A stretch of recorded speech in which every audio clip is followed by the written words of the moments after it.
Welcome back to the Instant Fame. Today, we're diving into the incredible journey of a Hollywood legend, Danny Devito, whose resilience, talent, and unapologetic authenticity have left an indelible mark on the entertainment industry. This is a story of struggle, triumph, and an unwavering commitment to staying true to oneself, no matter the cost. From the very beginning, life wasn't easy for this iconic actor. Born in Neptune, New Jersey in 1944, he faced challenges that would have broken many. His mother, Julia, openly admitted years later that she hadn't wanted another child, a confession that could have crushed anyone's spirit. But instead of letting it define him, he used it as fuel to prove his worth. His father, Daniel, was a kind man by day, running a small candy shop in Asbury Park, but at night, alcohol transformed him into someone unrecognizable, angry, violent, and unpredictable. Police were called to their home at least 17 times before he turned 15, a childhood marked by fear and instability. Yet, amid the chaos, he found ways to survive. He learned to read the signs, the clinking of bottles, the heavy footsteps, and would often hide in closets or flee to neighbors' homes. By 14, he knew he had to escape.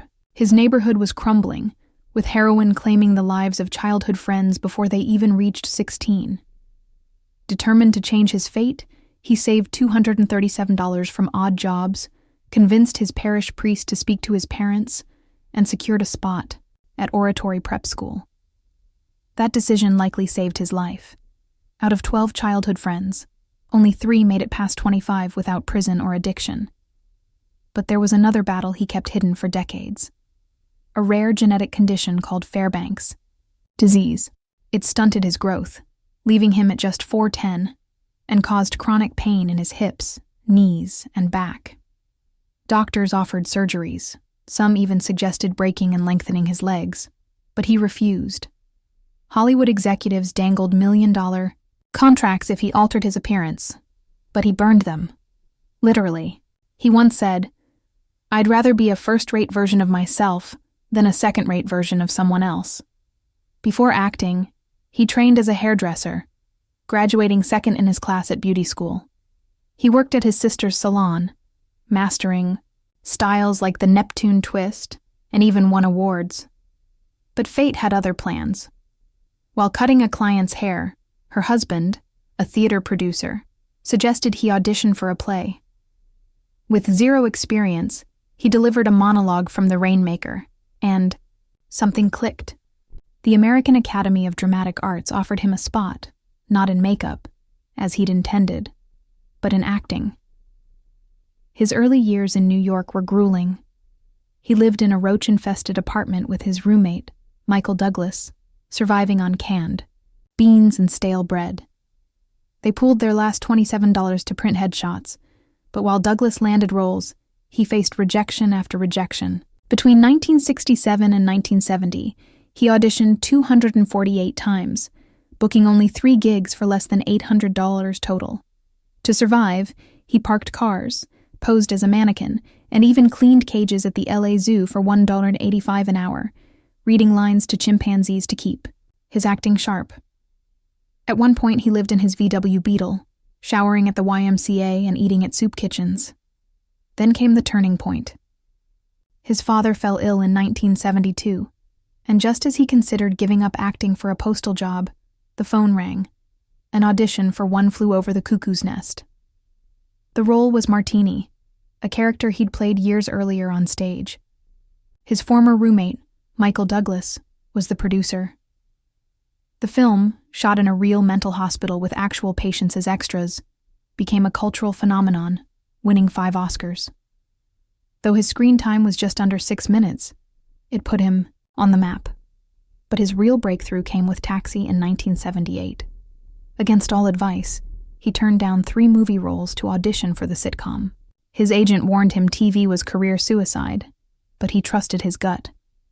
When he delivered a 7-minute monologue as Louis De Palma, the room was stunned. ABC hesitated. His height, 4'10", worried them, but creator James L. Brooks threatened to quit if they didn't cast him. He signed the contract without negotiating, earning 40% less than his co-stars. The gamble paid off. Louis De Palma, the rude, scheming dispatcher, became iconic. By 1980, 93% of Americans recognized his voice or silhouette. He won a Golden Globe and an Emmy, delivering the shortest acceptance speech in Emmy history. "Thank you. I'm really happy about this. Taxi is the best show on television." Behind the scenes, he met Rhea Perlman in the most unexpected way. She was dating his roommate and came over to break up with him. They talked for 6 hours that night. He later said he knew within 22 minutes he'd marry her. They secretly moved in together after 2 weeks, crammed into his 450 SQ-tiered apartment, and wed in 1982. Together, they quietly launched Jersey Films in 1983, a production company that would later back Pulp Fiction. His career skyrocketed. Twins, 1988, with Arnold Schwarzenegger. Batman Returns, 1992, as the Penguin. Matilda, 1996, as Mr. Wormwood. But through it all, he hid his pain. Fairbanks disease made every role a physical struggle. On It's Always Sunny in Philadelphia, he'd collapse between takes, then return to set like nothing happened. He donated millions anonymously to bone disorder research, refusing to put his name on the projects. In 2017, after 35 years of marriage, he and Perlman separated but never divorced. They still texted, shared a Netflix account, and met monthly at the same restaurant. In 2023, he donated $500,000 to the hospital where he was born, funding critical care for patients in need. Then, in 2025, he finally broke his silence about his condition, advocating for disability representation in Hollywood. Months later, a fiery interview with Jimmy Kimmel went viral, sparking debates about authenticity in showbiz. Some called it a meltdown. Others praised his honesty. He stood by his words, posting, "Sometimes the truth isn't easy to hear, especially under the lights." Today, at 80, he's still creating, producing Game 7, a sports docu-series, and still wreaking havoc as Frank Reynolds on It's Always Sunny. His legacy?